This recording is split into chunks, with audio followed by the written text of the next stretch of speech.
ஓபிஎஸ்னுடைய பலம் என்ன என்பது ஓபிஎஸ்க்கும் தெரியும், ஓபிஎஸ்ஸை நம்பி இருக்கிற அவருடைய சகாக்களுக்கும் தெரியும். ஓபிஎஸ்ஸுடைய பலம் என்ன என்பது பிஜேபிக்கும் தெரியும், அதிமுகவுக்கும் தெரியும். இதை விட அவருடைய சொந்த தொகுதியான தேனி பெரியகுளம் மக்களுக்கும் தெரியும். இதுதான் ஓபிஎஸ்.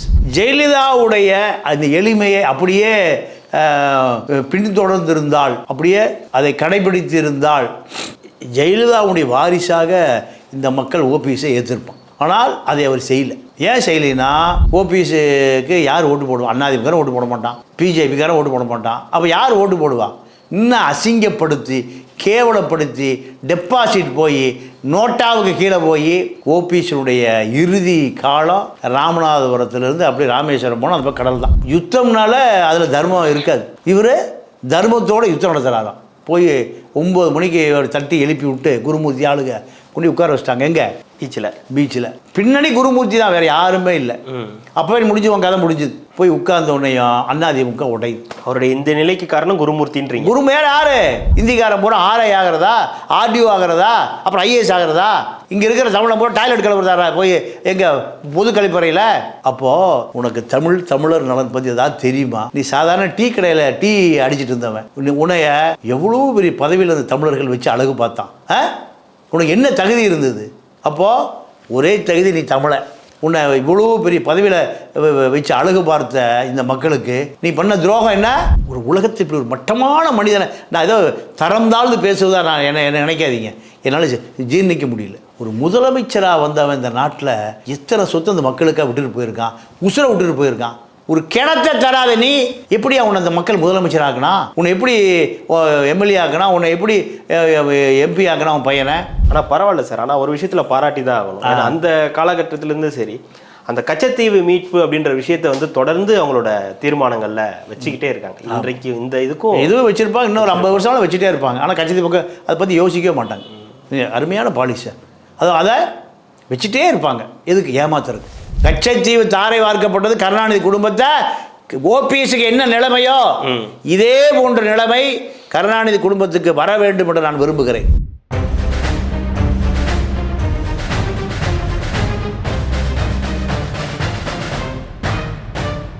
ரெட்ரோலுக்ஸ் நெஞ்சங்களுக்கு வணக்கம். நான் உங்கள் கார்த்திக். இன்றைய பொலிட்டிக்கல் பல்ஸ் நிகழ்ச்சியில் நம்மோடு இணைந்திருப்பவர் மூத்த பத்திரிகையாளர் திரு தமிழா பாண்டியன் அவர்கள். வணக்கம் சார். வணக்கம். தினம் ஏதாவது ஒரு பிரேக்கிங் நியூஸ் இருக்கும் பொதுவாகவே நம்ம ஊரில். ஆனால் இப்போல்லாம் பார்த்தீங்கன்னா நிமிடத்திற்கு ஒரு பிரேக்கிங் நியூஸ் வந்துக்கிட்டே இருக்குது. ஒன்று வேட்பாளர் பட்டியல் வெளியீடு, இன்னொரு பக்கம் அரவிந்த் கெஜ்ரிவால் கைது, இன்னொரு பக்கம் உச்சநீதிமன்றம் பொன்முடி அவர்களுக்கு இது பண்ணணும், அமைச்சராக ஆக்கணுன்றதுக்காக ஆளுநர்களுக்கு கண்டனம் தெரிவிக்குது. இன்னொரு பக்கம் ஓபிஎஸ் அவர்கள் சுயேட்சையாக நிற்கிறார் அப்படின்றது பெரும் செய்தியாக இருக்குது. இது இப்போ இந்த விஷயம்தான் இப்போ நம்ம பேசலாம் அப்படின்னு நான் விருப்பப்படுறேன். ஓபிஎஸ் அவர்கள் அதிமுகவின் முன்னாள் முதலமைச்சராக இருந்திருக்காரு. ஜெயலலிதா அவர்களின் தளபதியாக இருந்த ஒரு நபர். நமக்கு அவர் மேலே 1000 விமர்சனங்கள் இருக்குது, இல்லைன்னா சொல்லிட முடியாது. ஆனால் தற்போது அவர் ஒரு சுயேட்சையாக நிற்கிறார் அப்படின்ற விஷயம் கொஞ்சம் மனதிற்கு கடினமான ஒரு விஷயமாக தான் இருக்குது. என்ன காரணம்னு கேட்டிங்கன்னா, அவருக்கு ஒதுக்கப்பட்ட தொகுதிகள் ஒன்று தான். அவர் சொன்னது என்னன்னா, ஒரு 11 தொகுதிகள் நாங்கள் கேட்டோம் அப்படின்ற மாதிரியான விஷயங்கள் அவர் சொன்னார். ஆனால் அவருக்கு ஒதுக்கப்பட்டது ஒரே ஒரு தொகுதி. அதுலேயும் அவரே தான் களம் காண்றார். அதுக்கு காரணம் சொல்லப்படுவது அந்த தொண்டர்கள் பலத்தை நிரூபிக்கிறதுக்காக நானே களம் காண்றேன் அப்படின்றாரு. இந்த செய்தி உங்களுக்கு எப்படி இருக்குது? 11 தொகுதிகள் கேட்ட இடத்துல ஒரு தொகுதி, ஆனால் டிடிவி தினகரனுக்கு 2 கேட்ட இடத்துல 1 கேட்ட இடத்துல 2 கொடுக்கும்போது இவர் 11 கேட்டு 1 வாங்கியிருக்காரு. அதுலேயும் இவரே களம் காண போகிறார். அப்படின்னும் போது இவருடைய கூட இருப்பவர்கள் களம் காண விரும்பலையா, இல்லை வேறு எதுவும் காரணம் இருக்கா இதுக்கு? இல்லை, ஓபிஎஸ்னுடைய பலம் என்ன என்பது ஓபிஎஸ்க்கும் தெரியும், ஓபிஎஸ்ஸை நம்பி இருக்கிற அவருடைய சகாக்களுக்கும் தெரியும். ஓபிஎஸ்ஸுடைய பலம் என்ன என்பது பிஜேபிக்கும் தெரியும், அதிமுகவுக்கும் தெரியும். இதை விட அவருடைய சொந்த தொகுதியான தேனி பெரியகுளம் மக்களுக்கும் தெரியும். இதுதான் ஓபிஎஸ். ஓபிஎஸ் உண்மையாகவே வலுவான தலைவராக ஜெயலலிதாவுடைய தளபதியாக இருந்திருந்தால், அந்த இடத்தை தக்க வைத்திருந்தால், இன்னைக்கு அவர் தான் முதலமைச்சர். இன்னைக்கும் அவர் தான் முதலமைச்சர், எதிர்கட்சி தலைவராக இருந்தார். இல்லை முதலமைச்சராக இருந்திருக்க முடியும். இல்லை இப்போ இப்போ ஆமாம். அப்போ நான் எதுக்காக சொல்ல வரேன்னா, ஜெயலலிதாவை பொறுத்தவரை ஜெயலலிதா 96க்கு பிறகு வளர்ப்பு மகன் திருமணத்திற்கு பிறகு தனிமை எளிமைப்படுத்திட்டாங்க அந்த அம்மா. ஒரு காட்டன் சேரீ தான் அந்த அம்மாவுடைய உடை. அதுவும் நம்ம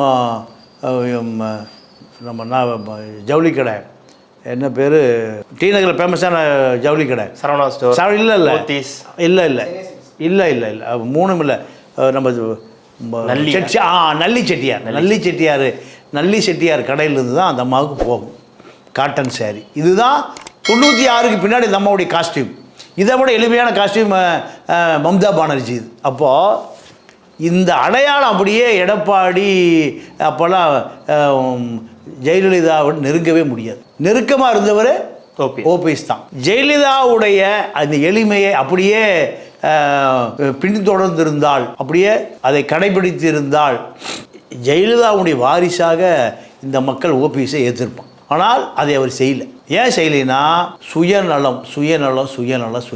தன்னுடைய இயல்பான குணம் அவருக்கு பொது நலத்தை பற்றி 1% கூட தெரியாது. நான் நெருக்கமாக பார்த்தவர் ஓபிஎஸ். அதனால அதிமுக தொண்டன் அவர்கிட்ட வெளியேற ஆரம்பித்தான். அதிமுக கட்சி அவர்கிட்ட வெளியேற ஆரம்பிச்சது. சசிகலா கும்பல் தான் இவரை முதலமைச்சர் வேட்பாளராக அறிவித்தது. அவர்களும் வெளியேற ஆரம்பிச்சிட்டாங்க. அப்போ தனிமரம் ஆக்கப்பட்டார் ஓபிஎஸ். இது எப்போ? ஜெயலலிதா உயிரோடு இருந்த காலத்திலேயே. ஜெயலலிதா உயிரோடு இருந்த காலத்திலேயே நீங்கள் 2016 தேர்தலில் அவர் சிறை வைக்கப்பட்டார். அவர் நத்த விஸ்வநாதன், வைத்திலிங்கம், இத்தனை பேர் சிறை வைக்கப்பட்டார் இல்லையா? தேர்தலுக்கு செலவு பண்ணி சம்பாதிச்சதை ஐவரணி எடப்பாடி, நத்த விஸ்வநாதன், ஓபிஎஸ், வைத்திலிங்கம், கேபி முனுசாமி இவர்கள் தான். இவர் வச்சதான் சட்டம். ஜெயலலிதா 5 பேரை பார்த்து சொல்லிடும். அப்போது 2011-16 கொள்ளையடிக்கப்பட்ட பணம் பல ஆயிரம் கோடி. மேற்கு தொடர்ச்சி மலை பூரா ஓபிஎஸ்க்கு சொந்தமானது. ஆனால் கட்சி தொண்டங்களுக்கு எதுவுமே செய்யலை. சொந்த தொகுதி அவன் பின்னாடி நிற்கலையே. தேடி பெரிய உணவு சொந்த தொகுதியா? உன் பையன் எம்பி, நீ எம்எல்ஏ. ஏன் நீ அந்த பக்கமே போக முடியாது? ராமநாதத்துக்கு போற. அப்போ ஒதுக்கப்பட்டிருக்காது தேனி. அவருக்கு கேட்டிருப்பார் இல்லையா? தேனி கொடுங்க, நானும் என் பையனும் நிற்கிறோன்னு கேட்டிருப்பார் இல்லையா? கேட்டு ஏன் கொடுக்கலன்னா நான் 2 விஷயமா பார்க்குறேன். இவர் கேட்டுருக்க மாட்டார், 1 கேட்டு கொடுத்துருக்க மாட்டார், 2. ஏன்னா இவரால் தேனி பெரிய பக்கமே போக முடியாது. இல்லை சார், அவர் எதுவும் அவமானப்படுத்தப்படுறாரா? இல்லை, அவன் ஒன்றும் ஸ்ட்ரென்த் இல்லைங்க சார். நீங்கள் அரசியல்வாதிக்கிற தகுதி இல்லைன்னா உங்களை அவமானத்தான் படுத்துவான். என்ன தகுதி இல்லைன்ற? என்ன தகுதி இல்லைன்ற? வாக்கு வங்கியே இல்லையே. நீ போட்ட வேட்பாளர் ஈரோடு கிழக்கில் நீ உன்னுடைய பலத்தை காமிப்பதற்கு முயற்சி பண்ணீங்க. ஆனால் என்னாச்சு? போட்ட வேட்பாளர் எடப்பாடி போய் சேர்ந்துட்டான், வேல்முருகன். அப்போது உன்னுடைய வாக்கு வங்கி நிர்வகிச்சு உனக்கு என்ன தகுதி? வாக்கு வங்கி தானே தகுதி. இந்த ஒவ்வொரு கட்சி தலைவனுக்கு என்ன சார் தகுதி? வாக்கு வங்கி தான். அப்போது தென்புலத்தில் முக்குளத்தூர் பூரா ஓபிஎஸ் பின்னாடி நிற்கிறாங்க. ஒரு பிரம்மை இருந்தது. இப்போ அந்த பிரம்மையும் களைஞ்சு போச்சு. ஏன்? நீ தமிழ்நாட்டினுடைய தென்பகுதி போகவே முடியல. எங்கே போயிருக்கணும்? ஆண்டிப்பட்டியில் நின்று இருக்கணும், திண்டுக்கல் நின்று இருக்கணும், பெரிய குளத்தில் நின்று இருக்கணும், திருநெல்வேலியில் நின்று இருக்கணும், விருதுநகர் நின்று இருக்கணும். இதெல்லாம் யார்? முக்குளத்தூர் அடர்த்தியாக உள்ள பகுதி. ராமநாதபுரம் முஸ்லீம் உள்ள பகுதி. 30% முஸ்லீம் இருக்காங்க. எங்கே? ராமநாதபுரத்தில். நவாஸ் கனிக்கு 30 வருஷம் முஸ்லீம் போட்டால் ஜெயிச்சிருவார். போன தடவை 3.5 லட்சம் வாக்கு நயினார் நாகேந்திர வாங்கினார். 4 லட்சம் வாங்கினா ஜெயிச்சிட்டார். 30% முஸ்லீம் யாருக்கு ஓட்டு போடுவான்? நவாஸ் கனி தான் ஓட்டு போடுவான். திமுக ஓட்டு 1 லட்சம் ஓட்டு இருக்குது. குறைந்தபட்சம் 1 லட்சம் ஓட்டு போட்டு நவாஸ் கனி ஜெயிச்சிருவார். அப்போ அங்கே போய் ஓபிஎஸ்க்கு யார் ஓட்டு போடுவான்? அதிமுக ஓட்டு போட மாட்டான், பிஜேபிக்காரன் ஓட்டு போட மாட்டான். அப்போ யார் ஓட்டு போடுவான்? இன்னும் அசிங்கப்படுத்தி, கேவலப்படுத்தி, டெபாசிட் போய் நோட்டாவுக்கு கீழே போய் ஓபிஎஸ்னுடைய இறுதி காலம் ராமநாதபுரத்திலிருந்து அப்படியே ராமேஸ்வரம் போனால் அந்த கடல் தான். இன்னொரு பக்கம் எல்லாரும் எதிர்பார்த்த விஷயம், தேனியில் இல்லை வேற எங்கேயாவது ரவீந்திரநாத் போட்டி போடுவார், அந்த ஒரு சீட் அப்படின்றது கூட ரவீந்திரநாத்துக்காக தான் இருக்கும் அப்படின்னும் போது இவரே நிற்பதற்கான காரணம் என்ன? மகன் நிற்க மாட்டேன்ட்டார். மகன் அவர் அதிமுகவில் சீட்டு கேட்குறாரு. யாரு கூட? எடப்பாடிட்ட. நான் அதிமுக சேர்ந்துக்கிறேங்கிறார் அவர். இல்லை, இந்த 2 பேச்சு இருக்குது. ஒன்று அதிமுகவில் சேர்ந்துக்கிறேன், இல்லைனா பாஜகவில் சேர்ந்துக்கிறேன்ற மாதிரி. யார்? ரவீந்திரநாத். இல்லை, அதான் 2 பக்கம் முயற்சி பண்ணுறாரு. ஆனால் அதிமுக இப்போ கதவு அடைக்கப்பட்டு விட்டது. ஏன்?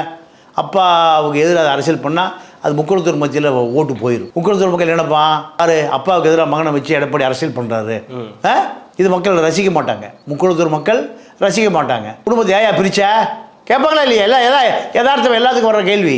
அதனால் அந்த வேலையை வேண்டான்ட்டார். பிஜேபி என்ன நினைக்கிறாங்க, யோ கும்பலாக வந்து சேர்ந்துருங்கய்யா. யார்? ஓபிஎஸ் அணி வந்து அப்படியே பிஜேபி இல்லைங்க, அதுக்கு ஒரு பேர் இருக்குது சார். இருங்க நான் யோசிச்சு சொல்கிறேன். அதிமுக தொண்டர்கள் உரிமை மீட்பு குழு, அந்த பேரில் தான் இப்போ அவங்க வந்து நிற்கிறாங்க. சரி.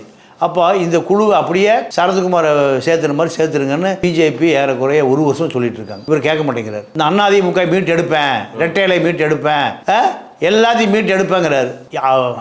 எடப்பாடிட்டு 62 எம்எல்ஏ இருக்காங்க, இவர்கிட்ட 4 எம்எல்ஏ இருக்காங்க இவரோட சேர்த்து.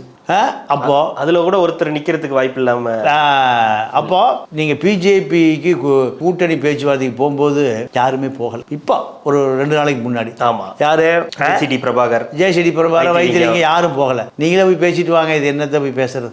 பெங்களூர் புகழேந்தியும் அல்ல, அவருடைய போர்ப்படை தலைவர். எல்லாரும் ஒரு மாதிரி சார் ரொம்ப பிஜேபியோட நீங்கள் பிஜேபிக்கு இவங்க வைக்கிற டிமாண்ட் ஏற்றுக்க மாட்டாங்க. சுணக்கம் ஆயிட்டாங்களா ஓபிஎஸ்? இல்லை சார், அதாவது சார் பிஜேபி உங்களை மதிக்க மாட்டேங்கிறாங்க சார். ஏன் உடச்சி பேசுவோம்? சரி, நீங்க சொல்ற மாதிரி வரும். மதிக்க மாட்டேங்க, எங்கெல்லாம் மதிக்கல, எல்லா பக்கம் மதிக்கல. ஏன்னா மோடி வரும்போது 2 இடத்துல வந்து மேடையில ஏத்தல. ஆமா. அப்புறம் அன்னைக்கு நீங்க பேசும்போது போதும். அப்போ இவர் என்ன நினைக்கிறாங்கன்னா, இவரை வைத்து இவர் வந்து ஒரு எக்ஸ்ட்ரா லக்கேஜ். யார் நினைக்கிறா? பிஜேபி. அண்ணாமலை தான் சார். நீங்கள் தமிழ்நாட்டில் பிஜேபி அண்ணாமலை தானே. பிஜேபி வேற, அண்ணாமலை வேற இல்லை, ஆயிடுச்சு.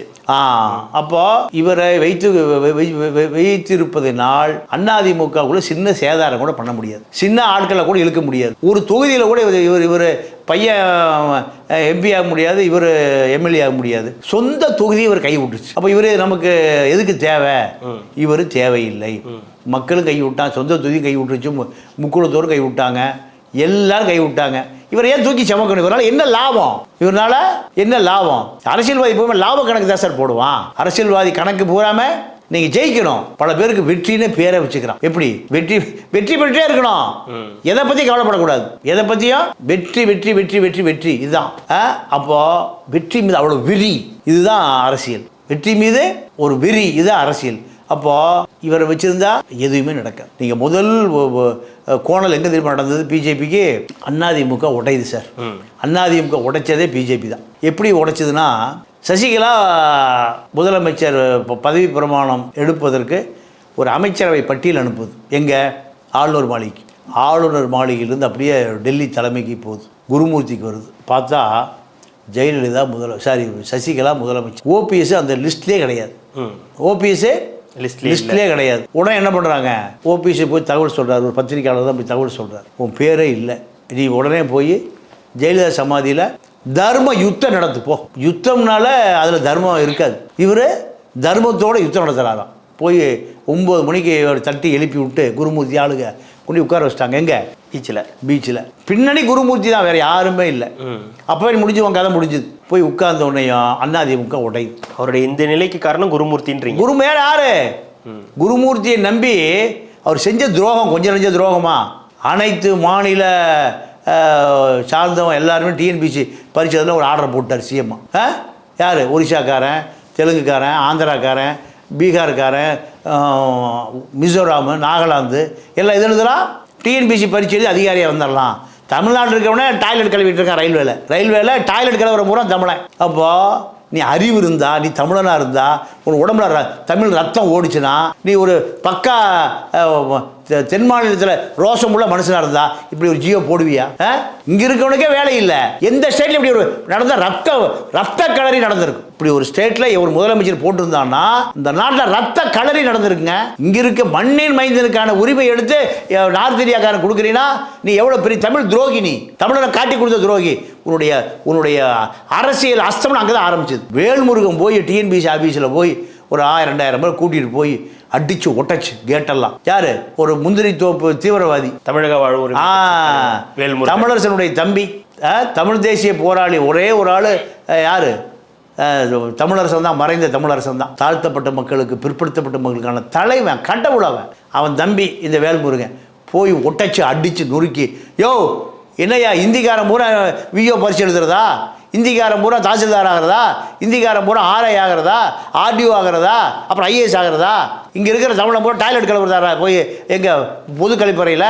அப்போது உனக்கு தமிழர் நலன் பற்றி ஏதாவது தெரியுமா? நீ சாதாரண டீ கடையில் டீ அடிச்சிட்டு இருந்தவன் உன்னைய எவ்வளோ பெரிய பதவியில் அந்த தமிழர்கள் வச்சு அழகு பார்த்தான். உனக்கு என்ன தகுதி இருந்தது? அப்போது ஒரே தகுதி, நீ தமிழன். உன்னை இவ்வளோ பெரிய பதவியில் வச்சு அழகு பார்த்த இந்த மக்களுக்கு நீ பண்ண துரோகம் என்ன? குருமூர்த்தி சொல்லி எல்லா மாநிலத்தை சேர்ந்தோம் டிஎன்பிசி பரீட்சை எழுதலாம். இந்த ஸ்டேட்ல அப்படி நடக்குமா? கேரளாவில் போய் தமிழன் போய் விஓ பரீட்சை எழுதிட முடியுமா? ஆர்ஐ பரீட்சை எழுதிட முடியுமா? தாசில்தார் பரீட்சை எழுதிட முடியுமா? ஆர்டிஓ குரூப் 1 குரூப் 2 குரூப் 3 எழுதிட முடியுமா? அங்கே காமி. அப்போ உனக்கு பணம் தேவை. பிஜேபி என்ன நினைக்கிறான்? இவர் ஒரு மக்கள் செல்வாக்கு இல்லாத ஒரு தலைவன். சரி, ஒரு லேபிளுக்கு இருக்கட்டும். பச்சைமுத்து இருக்காரு, ஏசி சண்முகம் இருக்காரு, அந்த வரிசையில் கொண்டு வந்துட்டீங்க. ஆமாம், பச்சைமுத்துக்கு மக்கள் தொண்டனே கிடையாது, இவருக்கு மக்கள் தொண்டனே கிடையாது. சார், அவர் கூட ஒரு 4 எம்எல்ஏ இருக்காங்க. இல்லை பச்சைமுத்து இல்லை இவர் ஓபிஎஸ் சொல்கிறேன். இல்லை, ஓபிஎஸ் 4 எம்எல்ஏ இருக்காங்கன்னா கூடிய விரைவில் 4 எம்எல்ஏவும் கிளம்பிடுவான். அவருடைய பையன் ஒரு எம்பி அதெல்லாம் முடிஞ்சு போச்சு, அவ்வளோதான். அவரே எம்பி தானே, பச்சைமுத்து ஒரு எம்பி தானே. ஐஜேகேன்னு வச்சுருக்காரு, பலாயிரம் கோடி சொத்து வச்சுருக்காரு, கல்லூரி நிறுவனம், மோடியோட போய் பேசுவார், எடப்பாடியோட பேசுவார், அது அப்படி தான். அப்போது இந்த நிலைமைக்கு வருவதற்கு காரணம் சொந்த தொகுதி மக்கள். தேனி பெரியகுள மக்களுக்கு ஒரு கிணறு, இவருக்கு சொந்தமான கிணறுங்க, ஊரில் தண்ணி எடுக்கக்கூடாதுன்னு சொல்லி பெரும் பிரச்சனையாச்சு. ஆமாம் ஏங்க, ஒரு உலகத்தை இப்படி ஒரு மட்டமான மனிதனை நான் ஏதோ தரம் தாழ்ந்து பேசுவதா நான் என்ன நினைக்காதீங்க, என்னால் ஜீர்ணிக்க முடியல. ஒரு முதலமைச்சராக வந்தவன் இந்த நாட்டில் எத்தனை சொத்து அந்த மக்களுக்காக விட்டுட்டு போயிருக்கான், உசுரை விட்டுட்டு போயிருக்கான். ஒரு கிணத்தை தராத நீ எப்படி அவனை அந்த மக்கள் முதலமைச்சர் ஆக்கினா? உன்னை எப்படி எம்எல்ஏ ஆக்கினா? உன்னை எப்படி எம்பி ஆக்கினா? அவன் பையனை ஒரு கிணறு, தண்ணி, ஊர் மக்கள் தாகத்துக்கு தண்ணி கொடுக்காத நீ உன்னை எப்படி முதலமைச்சர் அந்த மக்கள் வச்சிருந்தான்? இதை கேட்டால் தமிழனை பற்றி எவ்வளோ மட்டமானப்பான். தெலுங்கு, ஆந்திரா, கன்னடம் எவ்வளோ ஒரு தியாகிகளை கொண்ட நாடு இந்த தமிழ்நாடு. இன்னும் கக்கனை பேசிகிட்டே இருக்கலாமே, காமராஜை பேசிகிட்டே இருக்கலாமே, ஜீவாவை பேசிகிட்டே இருக்கலாமே. இவனெல்லாம் பிறந்த இனம் தானே இந்த இனம். ஒரு ஊர் மக்களுக்கு குடிக்கிற தண்ணி கொடுக்க மாட்டேன்னு உன்னுடைய நிலைமை இப்படி தான் வரும். உன்னுடைய நிலைமை இல்லை, இதெல்லாம் யோசிச்சு தான் இப்போ இங்கே நிற்காம ராமநாதபுரத்தில் போய் நிற்கிறாருன்னு நினைக்கிறீங்க? அதுதான் காரணம். சொந்த தொகுதியில் நின்னா கசிங்கப்பட்டு போவார். அதனால எனக்கு வேண்டாங்க, ராமநாதபுரம் கொடுங்க, அது முஸ்லீம் ஓட்டு போடலன்னு சொல்லிடலாம். இல்லை, இப்போது பாஜக கூட்டணி ஆதரவோடு அங்கே நிற்கிறாரு. அவர் ஏன் அந்த ஆதரவோடு நிற்கணும்? அவரே ஒரு சுயேட்சையாக நிற்கலாமே. இவ்வளோ அவங்க கூட போய் ஒரு ஆதரவு கொடுத்து, ஏன்னா அவங்க அவமானப்படுத்துகிறாங்கன்னு சொல்கிறீங்க, இவ்வளோ அவமானப்பட்டு அந்த இடத்துல அவங்களுக்கு ஆதரவு கொடுத்து நிற்கிறதுக்கு தனியாகவே சுயேட்சையாக நின்றுடலாமே. அதே அதிமுக தொண்டர்கள் மீட்பு குழுன்ற ஒரு பேரில். இல்லை, அவர் என்ன நினைக்கிறாருன்னா, நமக்கு பிஜேபி பாதுகாப்பு வேணும்னு நினைக்கிறார். என்ன பாதுகாப்பு? அவருக்கு பல ஆயிரம் கோடி சொத்து இருக்குது. ஐடி சொத்து, ஐடி வந்துடும், இடி வந்துடும், டெல்லி அதிகாரம் வேணும், மோடி மேடையிலையாவது ஏறதுக்கு அனுமதி கொடுப்பாங்க. பேசவில்லைனாலும் பரவாயில்ல, பேசவில்லைனாலும் பரவாயில்ல. ஆமாம் பரவாயில்ல அப்படின்னு வந்து போங்க. ஆமாம், நானும் ரவுடி வடிவேலு சொல்லுவார்ல, ஏவா பார்த்துக்க, நானும் ரவுடி, நானும் பிஜேபி, எனக்கு மோடியும் தெரியும், எனக்கு நட்டாவும் தெரியும், அண்ணாமலைக்கு தெரியும், அமித்ஷாவுக்கு தெரியும், பார்த்துக்க. இதுதான் வேற. இன்னமும் அவர் சொல்லிட்டு இருக்க ஒரு காரணம் இருக்குல்ல சார், நான் ரெட்டலையை மீட்பதற்காக, அதிமுகவை மீட்பதற்காக தான் தனிச்சே நிற்கிறேன், சுயேட்சையில் நிற்கிறேன் அப்படின்னு. சரி, சுயேட்சையிலே நிற்கிறாருன்னு வச்சுப்போம். என்ன மாதிரியான வாக்கு வங்கி அவருக்கு இருக்குது? என்ன மாதிரியான வாக்குகள் அவர் வாங்குவாருன்னு நினைக்கிறீங்க? இல்லை, எனக்கு கேட்டால் பிஜேபிக்காரன் அவருக்கு ஓட்டு போட மாட்டான். அவருக்கு ஒரே நம்பிக்கை பிஜேபி தான். பிஜேபியே அவருக்கு ஓட்டு போட மாட்டான்.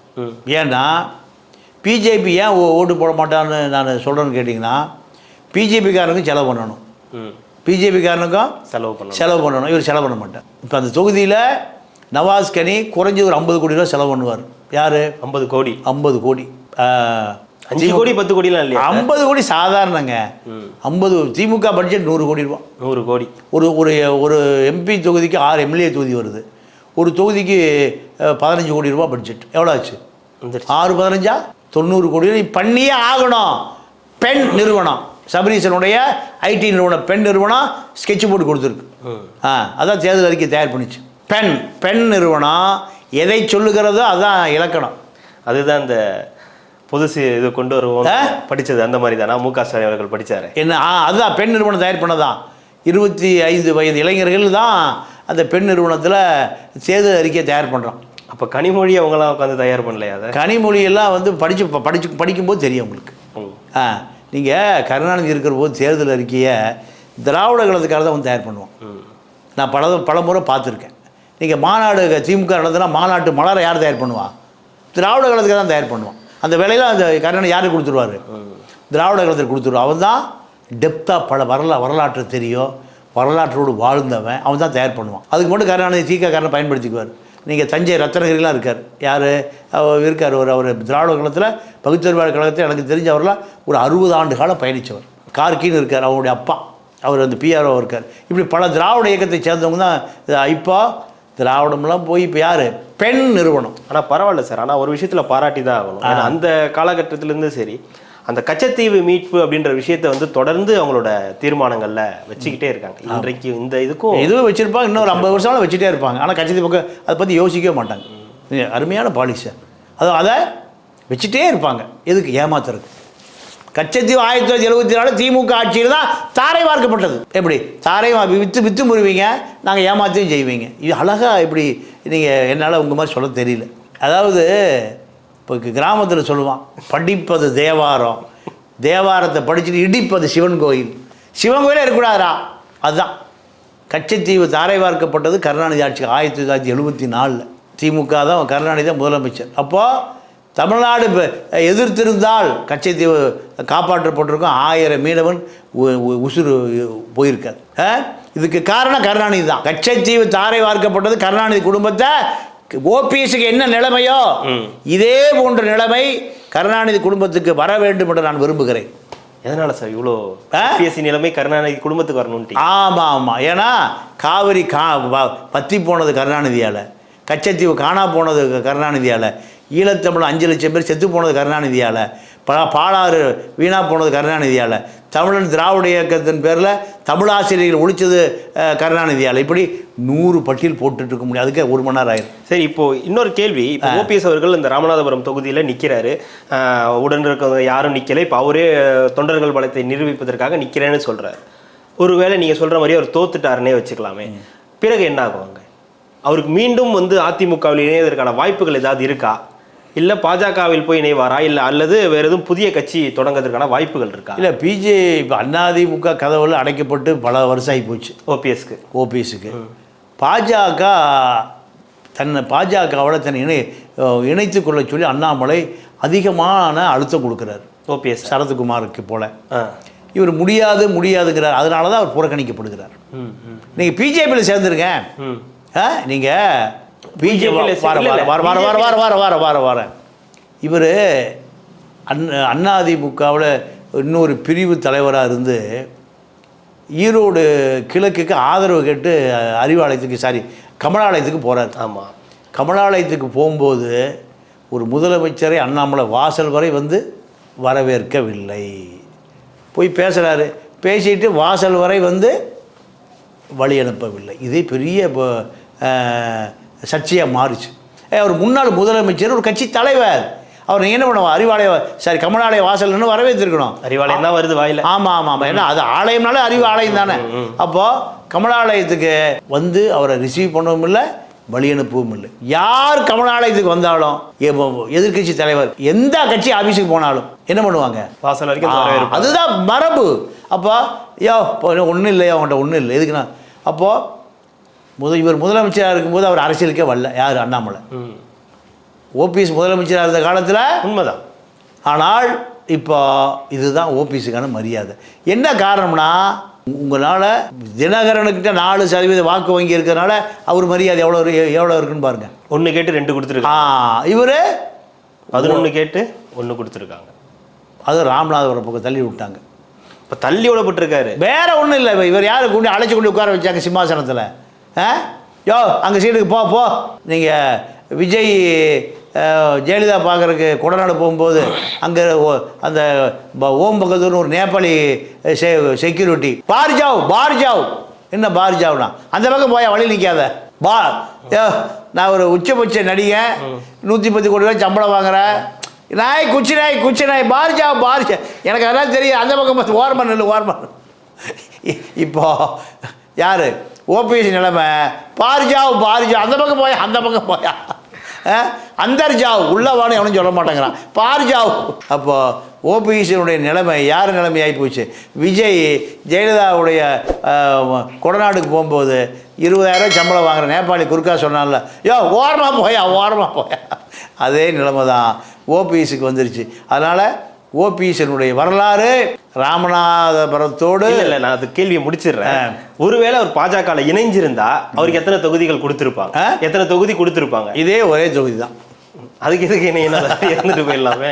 இல்லைங்க, இப்போ இவருக்கு என்ன அடையாளம்? சட்டி சின்னம் இல்லை பானை சின்னம் விளக்கு மாதிரி சின்னம். இப்போ பிஜேபியில் சேர்ந்துருந்தீங்கன்னா என்ன பண்ணுவார்? தாமரை சின்னம்.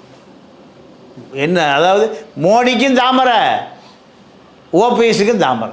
அப்போது ஓபிஎஸ் என்ன பண்ணுவார்? இப்போ மோடி அடிக்கடி காவி வேட்டி கட்டுவார், காவி சட்டையை போட்டுக்குவார்.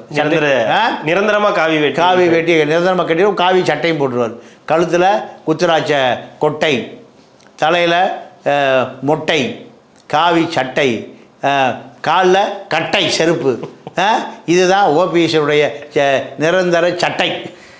பாண்டியன் சார் என்ன சொல்கிறாருன்னா, இந்த ராமநாதபுரம் தொகுதியோட ஓபிஎஸ் அவர்களின் அரசியல் வாழ்க்கை அஸ்தமனமாகும் அப்படின்ற மாதிரி அவருடைய கருத்து இருக்குது. மிக்க நன்றி சார். இவ்வளோ நேரம் உங்களுடைய நேரத்தை ஒதுக்கி எங்களுக்காகவும் ரெட்ரோலுக்ஸ் நேயர்களுக்காகவும் பல்வேறு கருத்துக்களை பகிர்ந்தமைக்கு ரெட்ரோலுக்ஸின் சார்பாக மிக்க நன்றி. நன்றி, வணக்கம்.